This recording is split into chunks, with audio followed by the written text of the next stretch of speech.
Jaya Jaya Shri Chaitanya Jaya Nityananda. Jaya Jaya Shri Chaitanya Jaya Nityananda. Jaya Dvaita Chandra Jaya Gaura Bhakta Vrinda. Jaya Dvaita Chandra Jaya Gaura Bhakta Vrinda. Jaya Jaya Shri Chaitanya Jaya Nityananda. Jaya Jaya Shri Chaitanya Jaya Nityananda. Jaya Dvaita Chandra Jaya Gaura Bhakta Vrinda. Jaya Dvaita Chandra Jaya Gaura Bhakta Vrinda. Jaya Jaya Shri Chaitanya Jaya Nityananda. Jaya Jaya Shri Chaitanya Jaya Nityananda. Jaya Dvaita Chandra Jaya Gaura Bhakta Vrinda. Jaya Dvaita Chandra Jaya Gaura Bhakta Vrinda. Jaya Jaya Shri Chaitanya Jaya Nityananda. Jaya Jaya Shri Chaitanya Jaya Nityananda. Jaya Dvaita Chandra Jaya Gaura Bhakta Vrinda. Jaya Dvaita Chandra Jaya Gaura Bhakta Vrinda. Jaya Jaya Shri Chaitanya Jaya Nityananda. Jaya Jaya Shri Chaitanya Jaya Nityananda. Jaya Dvaita Chandra Jaya Gaura Bhakta Vrinda. Jaya Dvaita Chandra Jaya Gaura Bhakta Vrinda. Jaya Jaya Shri Chaitanya Jaya Nityananda. Jaya Jaya Shri Chaitanya Jaya Nityananda. Jaya Dvaita Chandra Jaya Gaura Bhakta Vrinda. Jaya Dvaita Chandra Jaya Gaura Bhakta Vrinda. Jaya Jaya Shri Chaitanya Jaya Nityananda. Jaya Jaya Shri Chaitanya Jaya Nityananda. Jaya Dvaita Chandra Jaya Gaura Bhakta Vrinda. Jaya Dvaita Chandra Jaya Gaura Bhakta Vrinda. Jaya Jaya Shri Chaitanya Jaya Nityananda. Jaya Jaya Shri Chaitanya Jaya Nityananda. Jaya Dvaita Chandra Jaya Gaura Bhakta Vrinda. Jaya Dvaita Chandra Jaya Gaura Bhakta Vrinda. Jaya Jaya Shri Chaitanya Jaya Nityananda. Jaya Jaya Shri Chaitanya Jaya Nityananda. Jaya Dvaita Chandra Jaya Gaura Bhakta Vrinda. Jaya Dvaita Chandra Jaya Gaura Bhakta Vrinda. Jaya Jaya Shri Chaitanya Jaya Nityananda. Jaya Jaya Shri Chaitanya Jaya Nityananda. Jaya Dvaita Chandra Jaya Gaura Bhakta Vrinda. Jaya Dvaita Chandra Jaya Gaura Bhakta Vrinda. Jaya Jaya Shri Chaitanya Jaya Nityananda. Jaya Jaya Shri Chaitanya Jaya Nityananda. Jaya Dvaita Chandra Jaya Gaura Bhakta Vrinda. Jaya Dvaita Chandra Jaya Gaura Bhakta Vrinda. Hare Krishna Krishna Krishna Hare Hare. Hare Rama Rama Rama Hare Hare. Hare Krishna Krishna Krishna Hare Hare. Hare Rama Rama Rama Hare Hare. Hare Krishna Krishna Krishna Hare Hare. Hare Rama Rama Hare Hare. Hare Krishna Krishna Krishna Hare Hare. Hare Rama Rama Hare Hare. Hare Krishna Krishna Krishna Hare Hare. Hare Rama Rama Hare Hare. Hare Krishna Krishna Krishna Hare Hare. Hare Rama Rama Hare Hare. Hare Krishna Krishna Krishna Hare Hare. Hare Rama Rama Hare Hare. Hare Krishna Krishna Krishna Hare Hare. Hare Rama Rama Hare Hare. Jaya Radha Gopinath Radha Gopinath Shri Radhe. Jaya Radha Gopinath Radha Gopinath Shri Radhe. Jaya Prabhupada Jaya Prabhupada Jaya Prabhupada Jaya Prabhupada. Jaya Gurudeva Jaya Gurudeva Jaya Gurudeva Jaya Gurudeva.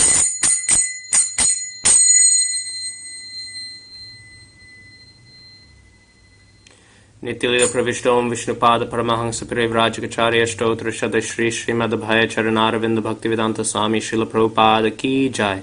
Nityalila Pravishtom Vishnupada Paramahansa Parivrajacharya Stotra Shada Shri Srimad Bhaktisiddhanta Saraswati Thakur Srila Prabhupada Ki Jai.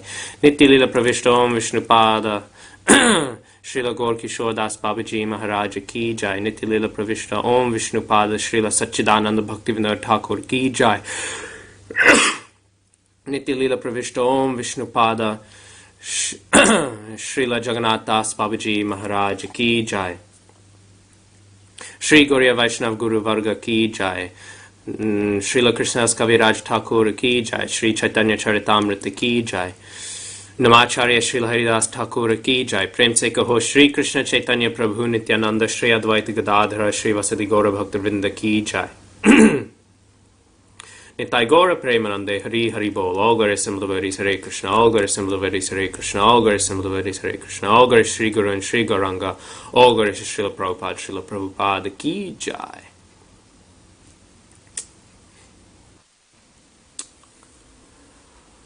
Om Jnanatimirandhasya Jnananjana Shalakaya Chakshurun Militam Yena Tasmai Shri Gurave Namaha.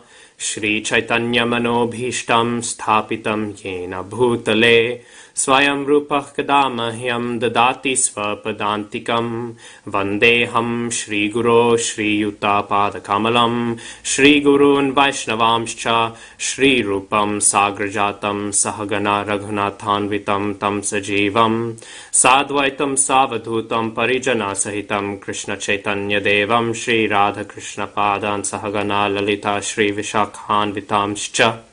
He Krishna Karuna Sindho Dinabandho Jagatpate Gopesha Gopika Kanta Radha Kanta Namostute Tapta Kanchana Gaurangi Radhe Vrindavaneshwari Vrishabhanu Sute Devi Pranamami Hari Priye Namo Mahavadanyaya Krishna Prema Pradayate Krishnaya Krishna Chaitanya Namne Gauratushe Namaha Vanchakalpatarubhyascha Kripa Sindhubhya Evacha Patitanam Pavanebhyo Vaishnavebhyo Namo Namaha. Jaya Shri Krishna Chaitanya Prabhu Nityananda Shri Advaita Gadadhara Shri Vasadi Gaura Bhakta Vrinda. Hare Krishna Krishna Krishna Hare Hare Hare Rama Rama Rama Hare Hare. Hare Krishna, welcome again to Sri Caitanya Caritamrita class. We are now continuing the discussion that we had yesterday regarding the pramanas that have been evoked, or invoked rather, in the answer that Rai Ramananda has to the second question of the Rai Ramananda Sambad. As always, what is that second question? It is asking about four things. By now, hopefully, most of us will be able to say instantaneously without thinking. Krishner Shurup, the Surup of Krishna. Radhar Shurup, the Surup of Radha. Roshototto, the conclusive truth describing and regarding rasa. And Prem Totto Rup, the absolute form of Prem, divine ecstatic love. So, regarding this, Rai Ramananda, he is now concluding his answer to the first part of this question, of the second question, which is Krishner Shurup. We discussed Krishner Shurup in regards to, of course, the opulent controller nature of Krishna. And now we moved on then into the domain of sweetness, of pastime, of beauty in regards to, again, Krishna being the Supreme Lord, not only of all reality, but also of all pastimes, of all sweetness, of all transcendental, wonderful qualities. So Krishna, in this sense, he is now being glorified. And so there are these texts.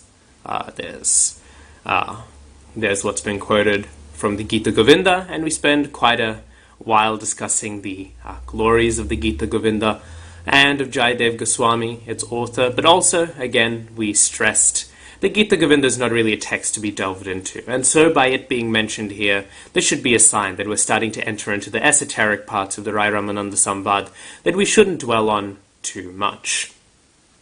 Then afterwards we heard of the short pastime from Bhagavatam. Actually, that pastime is narrated nearly at the end of the 10th canto. So very much on the Dwarka end of things, very much involving Dwarka pastimes. It's like that.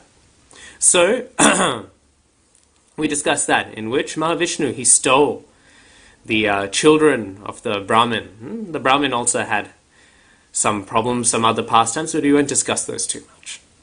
But he had stolen them so that he was able to have darshan of Krishna, because this is reinforcing that point. What is the point? Krishna is so attractive that even his expansions, even his plenary portions, even they wish to have darshan of this beautiful Krishna.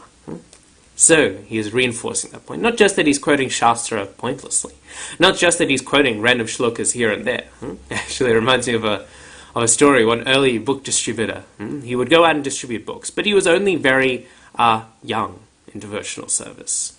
So he had not memorized very many shlokas. In fact, he had only memorized a very small amount. But when he went out on book distribution, he needed to quote the Sanskrit in order to make the presentation seem authoritative, as the other book distributors were doing, and as is good practice.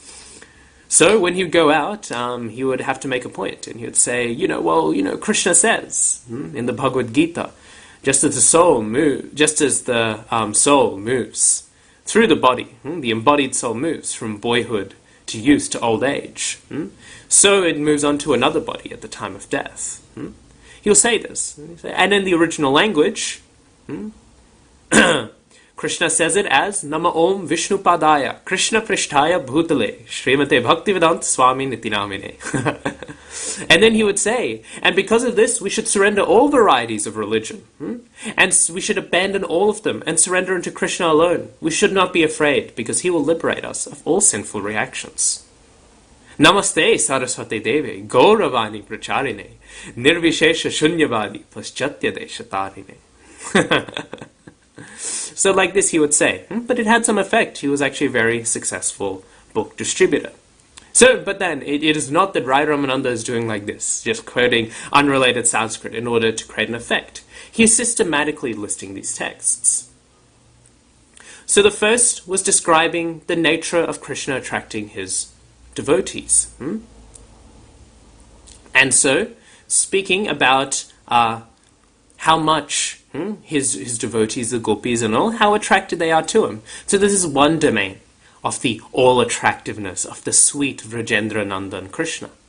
The second example now is the one that we mentioned yesterday, and that is the question of, well, Krishna is so attractive that even his expansions, even his plenary portions are attracted to him.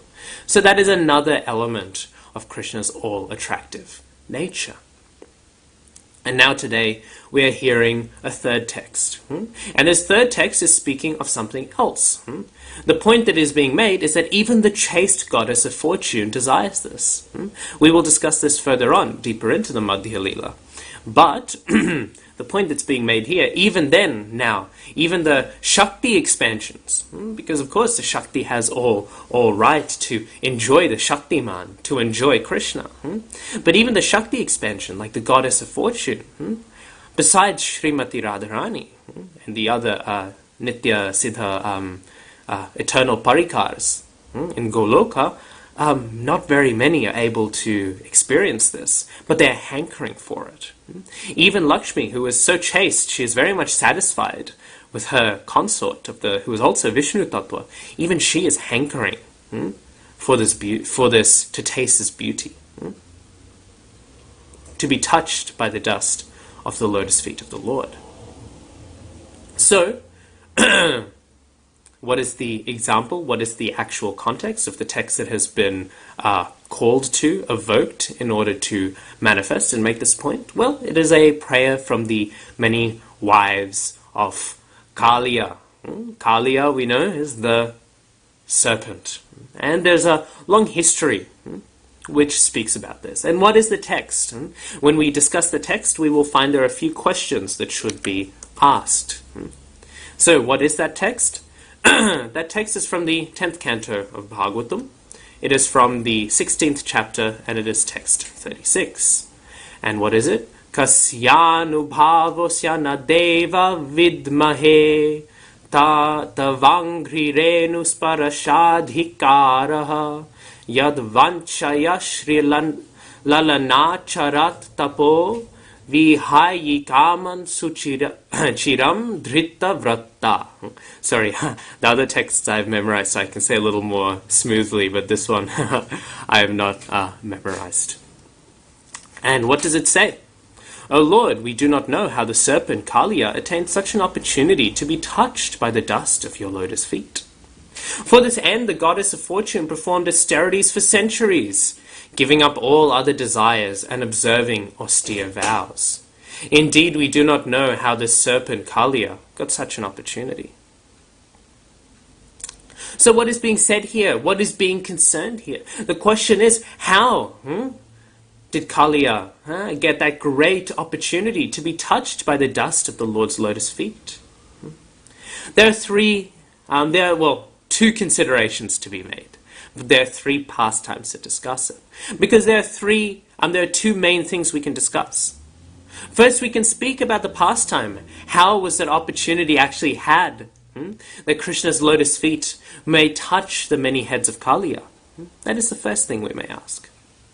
The second thing we may ask is, how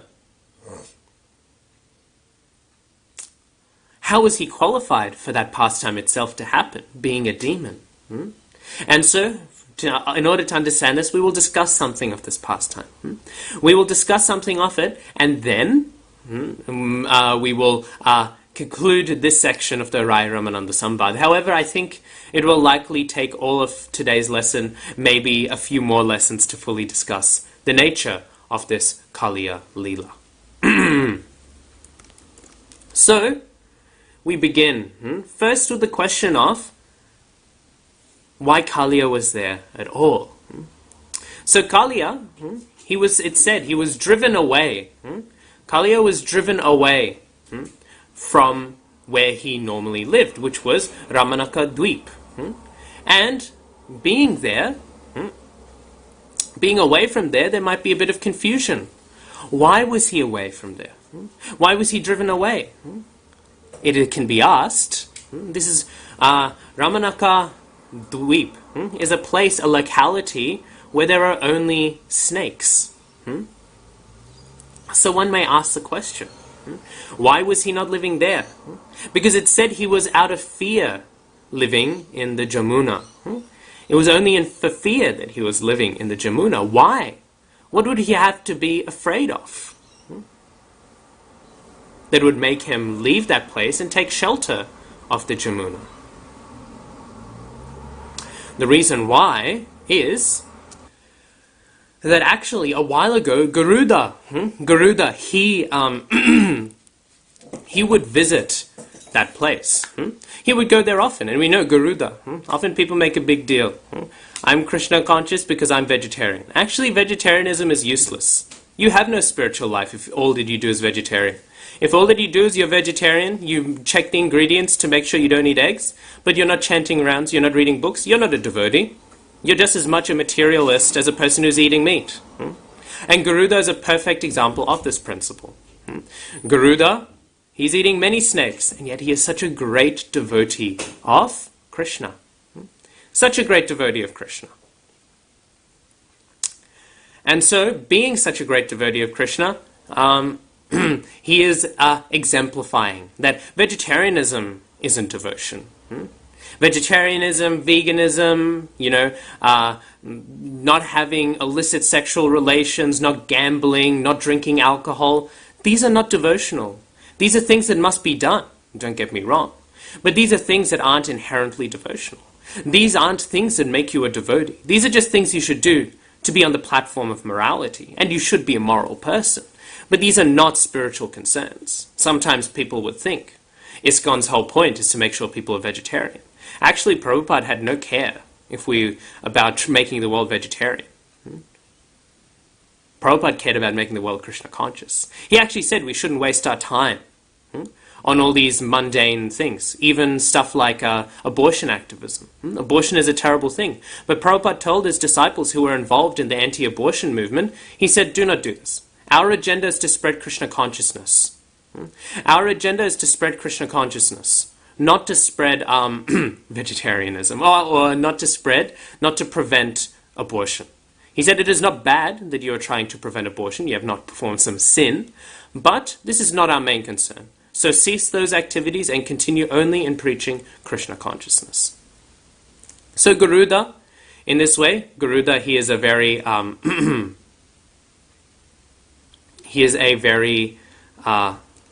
nice example that morality is transcended by devotion. Devotion is above morality, and therefore the purpose of our spiritual lives, the purpose of all spiritual lives, isn't to be moral. It is to do things which are spiritual. It is not that because killing animals is immoral that we are vegetarian. Who cares? The reason why we're vegetarian is because Krishna is vegetarian. If Krishna ate chicken, and he definitely does not, but if he did, then it would be more than allowed for us to taste chicken. Not, mind you, just because we only eat what Krishna eats, but actually we only eat what is offered to Krishna. Actually, no food. We are not allowed to eat any food. We are only allowed to eat the remnants. So some people make a big deal. I can read the ingredients of every single item in every single shopping market. Who cares? That knowledge is actually useless. You should know everything that's in the food you're preparing because you've prepared it to be offered to Krishna, not because you've bought it as a supermarket. Sometimes devotees get excited. There's vegan this, vegan that, now being offered. Vegan, vegetarian, or whatever, being offered at the supermarket. Who cares? You can't eat it anyways because it's bhoga. It's not meant for you to be eaten. It's meant for Krishna to eat it. And we can honor the remnants. And if Krishna took as bhoga chicken, then we would be allowed to taste it. Morality does not concern itself. But we do not taste it because we do not taste anything that is not offered to Krishna. So because of this, we should understand the position of Garuda and devotion. So anyways, Garuda, in this way, he's eating many snakes. And eating all these snakes, he keeps on coming and coming. And at one point, the snakes, they become very afraid. And they go to Garuda and they say, Garuda, it is a natural order. You are a bird, you like to eat worms. And so we are snakes. We are snakes because you are a giant bird, you eat giant worms. So Garuda says like this. So the snakes say like this to Garuda. But they say, if you keep on eating us, Garuda, there will be no snakes left. And if there are no snakes left, then this is a problem. This is a big problem. Because then who will there be left for you to eat? So instead, let us make offerings to you. The humans, we have these humans who are under our influence. And these humans, in order to stop us eating them, they give us these wonderful offerings. In turn, we will do the same system, and we will give you a portion of these offerings. We will give them to you. And in that way, please do not eat us. And in this way, Garuda, he agreed. So, this offering was being presented. And so Garuda, he was doing this monthly. He would take from each household a tiny fraction of the offerings that they had been given. But there was one serpent, the son of Kadru.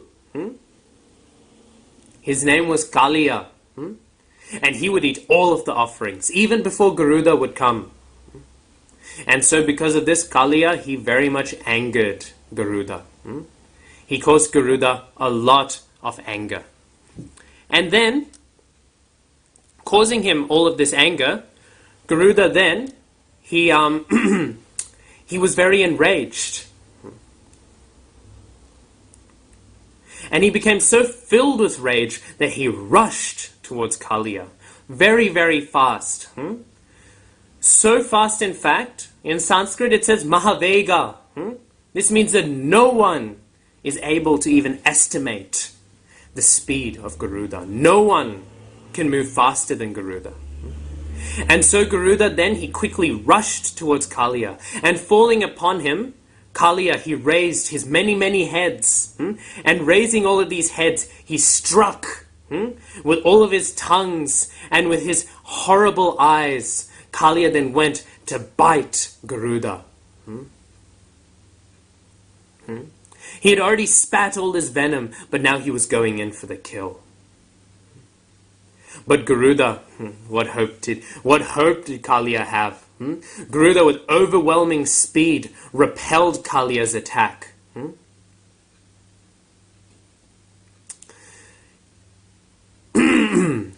Garuda then struck with his left wing, shining like gold. He struck Kaliya. And Kaliya then, realizing, I cannot win, he ran away. And running away, he went everywhere he could. He went through all the 7 dweepas, all the 7 khandas, all the 7 oceans, and everywhere he went, Garuda was close behind. Kaliya went to Bhurlok, Bhuvarlok, Svarlok, Maharlok, Janalok. All of these places he went to, but he could not escape. Wherever he went, Garuda was following him. At this point, Kaliya thought, there is no shelter for me. So what did he do? Kaliya went to another snake, another serpent, Ananta. And falling at the lotus feet of Ananta, Ananta Shesh, he did a parikrama with folded hands, humbled, trembling. He did his parikrama, and then he begged. He begged from Ananta. What did he say? He said, O Lord, O Master of the worlds, O Maintainer of all of the worlds, O Holder of the worlds and all of the burden that their weight gives. You enjoy so many great pastimes. You are all-powerful. You are the ancient Supreme Person, greater than the greatest. Please offer me your protection. And Ananta Shesh, being the king of snakes and the savior from all miseries, seeing the terrible condition that Kaliya was in, he spoke mercifully. And in a sweet voice he said, O Kaliya, hear my words. There is a very troubling position you are in. Because there is no shelter for you anywhere in the worlds. However, there is one place. You have not found any other place, but there is one place. In Vrindavan, there are some great waters there. And you should take shelter there, in the Jamuna. But why? And then this is described. Because, in ancient times there was a demon, not a demon, there was a sage named Shaurabhi Muni. And Shaurabhi Muni, or Shobhari, there's different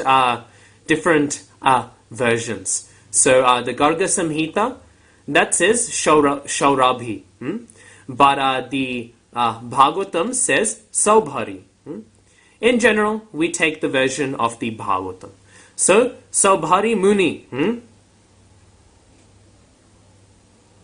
he was meditating. For thousands of years, he was engaged in intense meditation.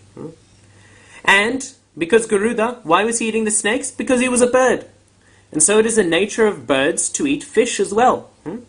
Birds do not just eat worms, they also eat fish. Especially the larger birds. The larger birds, we know, they eat fish. So, Garuda, he saw some nice fish.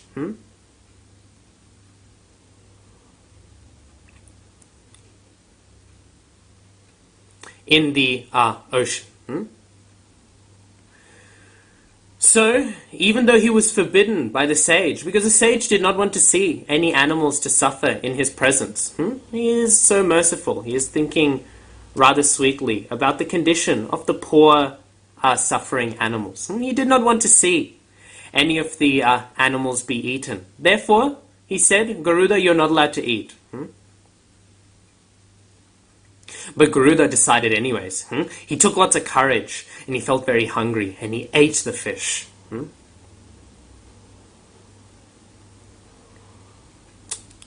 Actually, Sobhari, the sage, he is actually an offender. And we'll discuss this maybe at another time.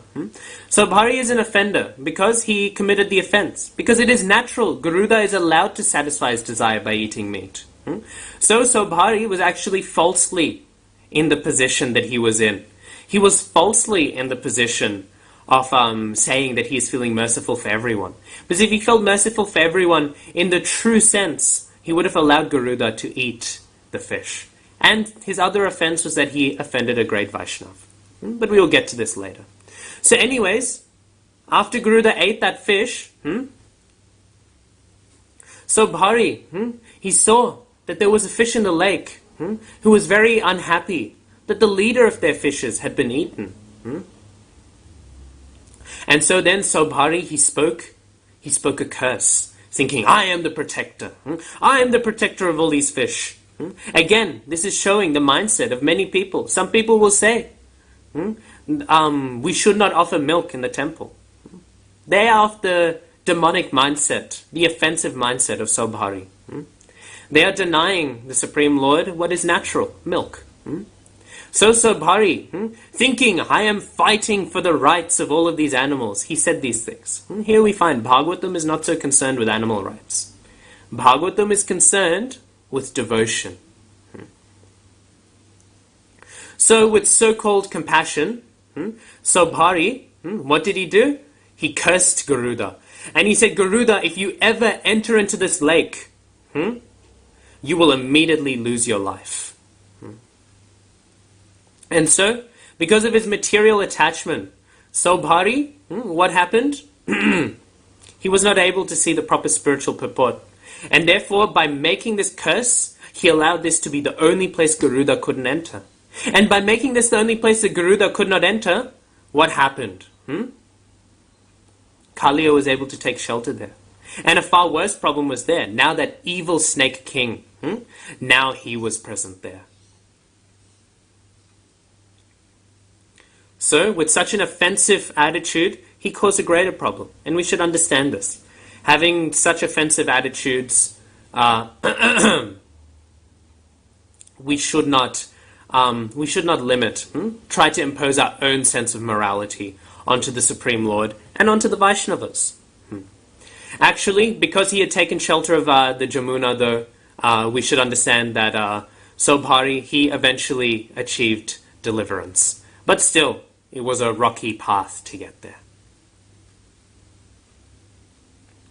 So Garuda, hearing this, he went, and he took shelter of the Jamuna. And taking shelter of the Jamuna, now, he had been there for a while. And his poison was constantly filling up was constantly there in the waters. And the waters would boil, and poisonous vapors would leave it. And the birds who flew overhead, they would die, inhaling these poisonous fumes. In fact, it's said that sometimes, it is said that that sometimes whole bunches of birds, they would die and they would fall down into the waters. Other places were not affected. Kaliya was in a lake that was connected to the Jamuna, but was not part of the main flow. Otherwise, cities like Mathura and all, they would have also died. This is again, the high position. The high position of, not the high position, but the intense position of the fumes of the poisons of Kaliya. These fumes were so intense that even Mathura and these places would have been wiped out by the poisonous fumes had Kaliya not been put in a separate location. So like this, all of the local creatures and plants and everything, they were all dying. Like we can see now with the Great Barrier Reef. Because of the demonic influence of humans, all of the coral are dying. In a similar way, Kaliya the demon, he is causing all of these things. And the lake was rather large, 8 miles across. Even all the great demigods, they were not able to move over it. And if one was to move towards the lake, the shores were covered with tiny holes for snakes. So it was a very precarious situation. And all around the lake, there was a fog. Because of the heat of the serpent's poison, a fog, a mist would form. And there was that powerful fire would burn up all of the grass. And so, not only was the lake 8 miles wide at certain points, but 8 miles away from the lake in every direction, the atmosphere was very, very terrible.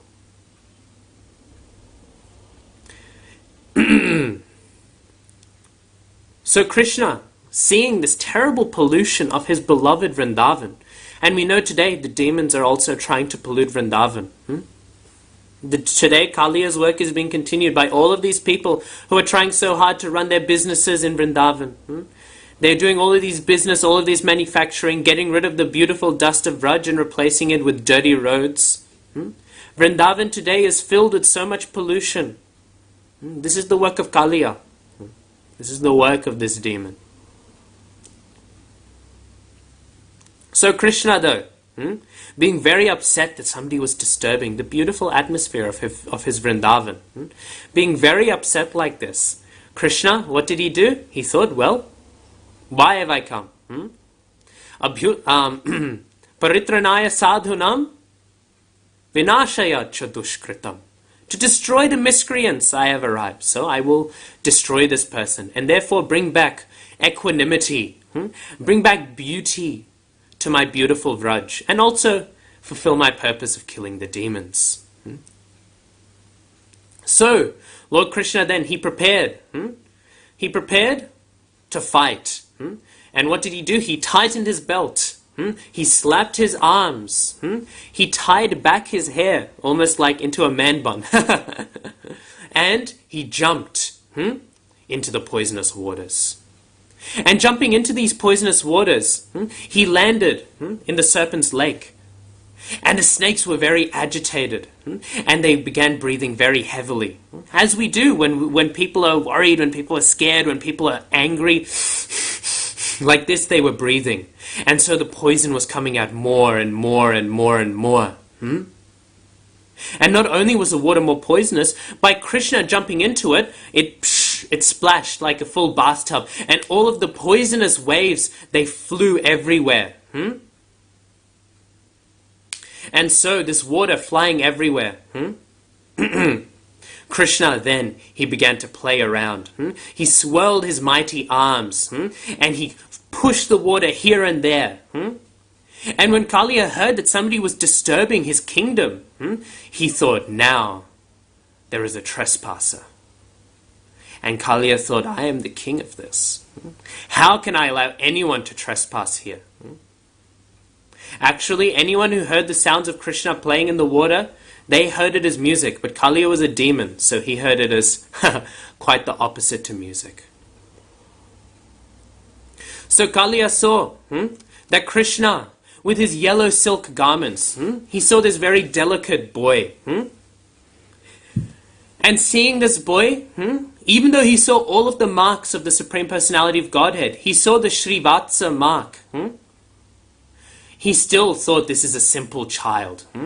And so he furiously bit with all his heads onto what? Onto the chest of Krishna, and completely wrapped Krishna up into his coils.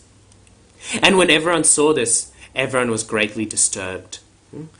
That Krishna, who is the heart of their hearts, who is the life of their lives, who they have given everything to, they saw him and they thought that he had died. The cowherd boys, the gopas, they all fell to the ground like trees who had been uprooted. The cows, the bulls, the female calves in great distress, they called out to Krishna. And fixing their eyes on him, they were ready to cry. But they could not cry because they were too much in shock. And so in Vrindavan, all of the terrible omens arose.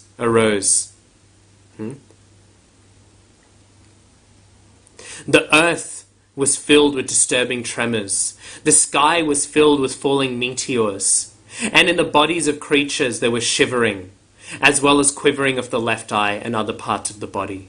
These are all terrible omens, and they had all begun. Seeing all these omens, Nanda Maharaj and everyone else, they began to be filled with fear. They thought these omens are signing that Krishna will not be victorious. And they began to feel very afraid. And so like this, they were filled with fear. And Balaram, the master of all transcendental knowledge, smiled and said nothing, because he was aware, how will this hurt Krishna? My Krishna is a sovereign, powerful Krishna. Yes, he is very sweet, but he is also all-powerful.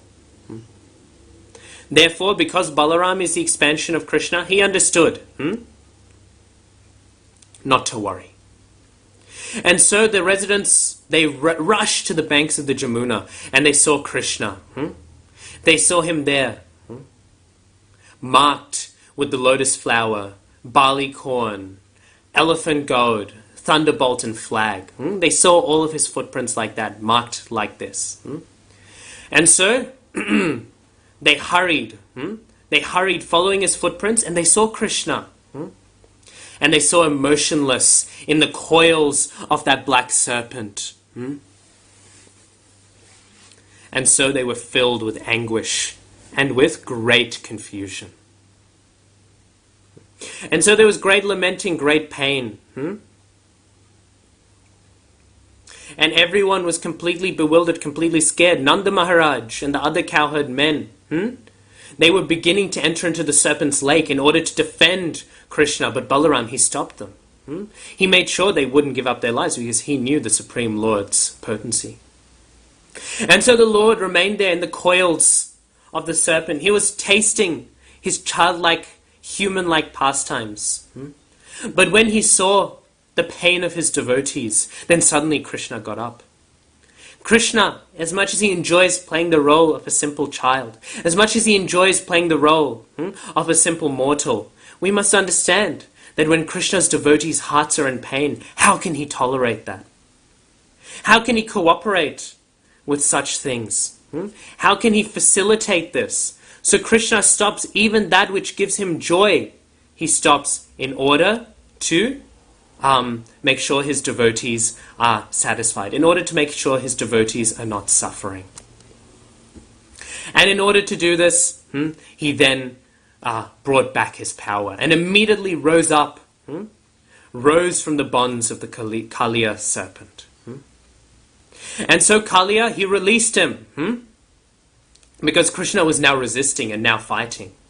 And so the serpent raised his hoods up high, and he stood still, breathing heavily. He was watching his opponents. His nostrils were like pots in which one could cook poison, and the staring eyes he had were like firebrands.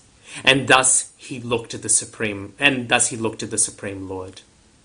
And again he was licking his lips, thinking, here is my dinner. I will eat this person, this trespasser, in my domain. But Krishna was just like a child playing around, circling around him, just as Garuda had played with him before. And in response, Kaliya, he also moved around, looking for an opportunity, weighing up the Lord in order to try and fight him. And yet, doing this constantly, Krishna exhausted Kaliya. And now, Kaliya being a little tired, Krishna, that Supreme Personality of Godhead, the Anadir Adir Govindaha, the originless origin, he pushed down Kaliya's raised shoulders, and he jumped onto his heads. And on his heads, that beautiful Krishna, that Vrajendra Nandan, that sweet Krishna, he began to dance on the lotus, with his lotus feet on the heads of Kaliya.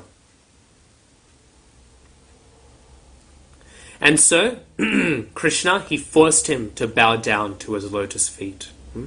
Krishna forced Kaliya to be humble onto the lotus feet of Sri Krishna. And like this, he danced and danced and danced and danced. And Krishna's lotus feet, they became red like copper, beautiful, because of their contact with all of the jewels in Kaliya's heads. And with these glowing red feet, he began to demonstrate his artistic skill by dancing all over the hoods. And so this was very pleasing to everyone. Seeing the Lord dancing, everyone, even those members of the heavenly planets, they immediately came down. And with great pleasure, they all started playing mridangas, panavas, anakas, with all these instruments they started playing. We should not think that this was some terrible event where Krishna, he is killing with style, but he's still killing in struggle. This was glorious. This was a festival. Just as the same when Krishna lifts up Govardhan hill, and it is beautiful. It is an act of celebration. Here the celebration is continuing as well. And so Kaliya, with his 101 prominent heads, every time one would recover from Krishna's dancing, Krishna would go and he would dance on that head. And he would jump around. And so Kaliya, he began to wheel his head around and he was vomiting blood. The point here is made. He was vomiting blood. He had run out of poison. Now only blood would come out. Because what is this signifying? It is signifying that the Supreme Lord, by humbling Kaliya, by taking Kaliya's heads and putting them at his lotus feet, he got rid of all the poison in Kaliya's heart. Now only blood was coming out. This is how the Supreme Lord humbles people. He humbles people by taking us and putting us at his lotus feet. And if we do so willingly, if we humble ourselves before the Lord, then all the poison of all of our arrogance will come out. And then the blood, which is the source of our life, we will be ready for that to come out. And instead of offering to Krishna all of our arrogance, all of our vileness, we will be able to offer him our lives. So like this, the fight kept on going, kept on going, kept on going. And then Krishna, he would trample over his heads. And so then Kaliya, completely humbled, he realized this is the Supreme Personality of Godhead. And so his life pouring out before him, within his mind he took shelter of the Lord. And then he surrendered unto the Supreme Lord. And seeing this, Kaliya's wives also, they recognized this is the Supreme Lord. They felt a great distress. Recognizing this, they thought, now it's over. And with all of their clothing, ornaments, and hair scattered in disarray, they went up to the personality of Godhead. And with disturbed minds, they placed their children before them and then bowed down before the Supreme Lord of all creatures, laying their bodies flat upon the ground. They desired the liberation of their sinful husband, but they also desired the shelter of the Supreme Lord. They were not there because they wished to fight the Supreme Lord. They were not there because they were angry with the Supreme Lord. They were there because they wanted the mercy of the Supreme Lord, because they wanted the shelter of the Supreme Lord, who is the giver of ultimate shelter. And so they folded their hands and they began to pray. And it is in these prayers that we find the pramana. We find the text that has been quoted by Rai Ramananda. What do they say? Nyayo hi danda krita kilbishes means tavavataraha khala nigrahaya ripo sutanam apitulya drishtir dhatse damam phalam evanushansam. The punishment this offender has been subjected to is certainly just. After all, you have incarnated within this world to curb down envious and cruel persons. You are so impartial that you look equally upon your enemies and your own sons. For when you oppose a punishment on a living being, you know it to be for his ultimate benefit. Anugraho yam bhavatah krito hino dando satam te khalu kalmasapahaha yad danda shukka tvam amushya dehinaha krodho pite nugraha eva sammataha. What you have done here is actually a great mercy, since the punishment you gave the wicked certainly drives away all their contamination. Indeed, because this conditioned soul, our husband, is so sinful that he has assumed the body of a serpent, your anger toward him is obviously to be understood as your mercy. And so then they continue glorifying, and then they say the point that Rai Ramananda has quoted. Did our husband carefully perform austerities in a previous life, with his mind free of pride and full of respect for others? Is that why you are pleased with him?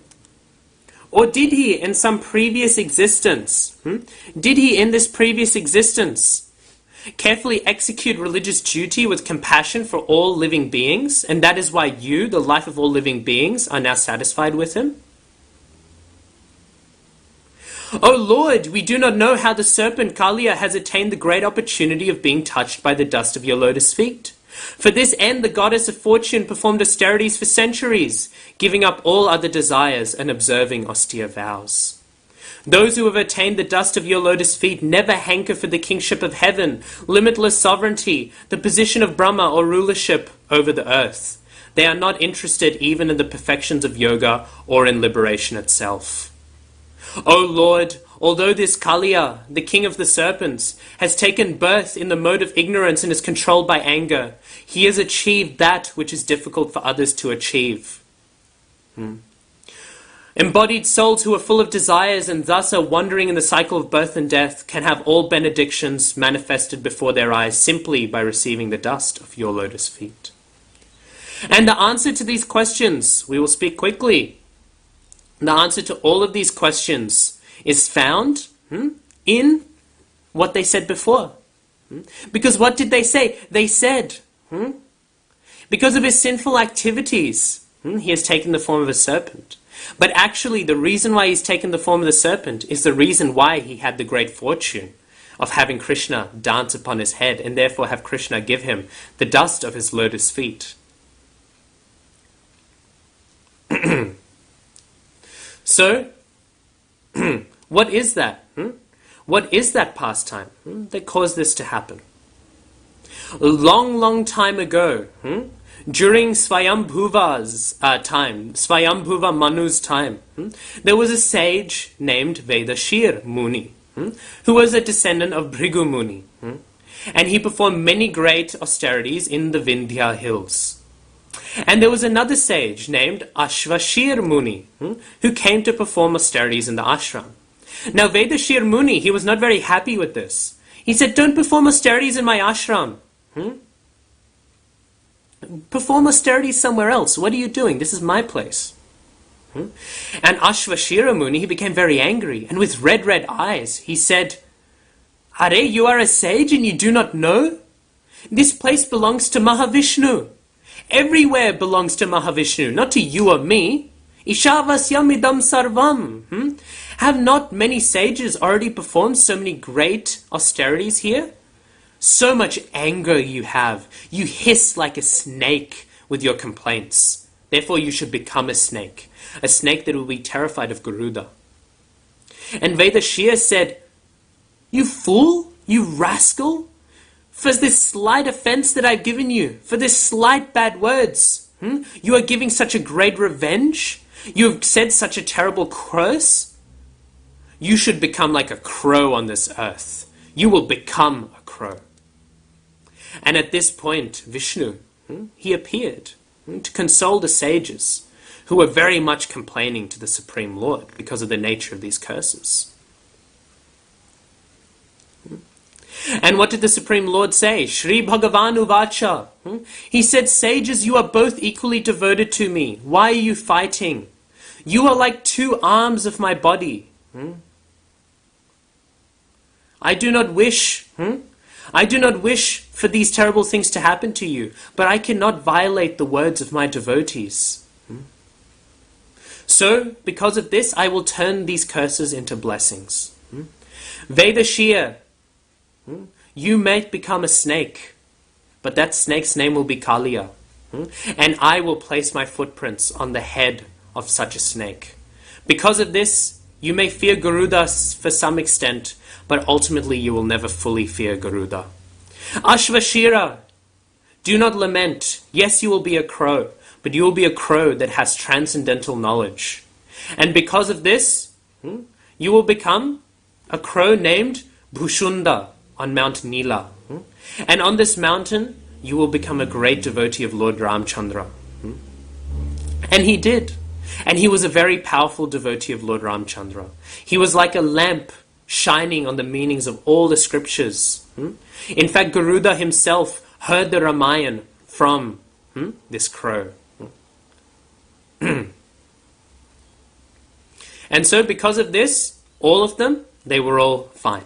This is the way that the curse was circumvented. So actually Kalia originally was a devotee, but he was cursed because of some tensions. And like that, he received the unfortunate birth of being chased by Garuda as a snake, but he also received, being a devotee, the mercy of the Lord who made up for it. Anyways, we'll speak a little bit more about these pastimes next week, and then we will conclude our discussion. And then we will finish this discussion of Krishna's Sarup in the Rai Ramananda Samvad. Shri Krishna Chaitanya Mahaprabhu ki jai, Shri Rai Ramananda ki jai, Shri Rai Ramananda Samvad ki jai, Srila Krishnadas Kaviraj Thakur ki jai, Shri Caitanya Caritamrita ki jai, Srila Prabhupada ki jai, Nitai Gaura Premanande, Hari Hari Bol. Vanchakalpatarubhyascha Kripa Sindhubhyevacha Patitanam Pavanebhyo Vaishnavebhyo Namo Namaha. Jai Shri Krishna Chaitanya Prabhu Nityananda Shri Advaita Gadadra Shri Vasadi Gaura Bhaktavrinda ki jai. Hare Krishna.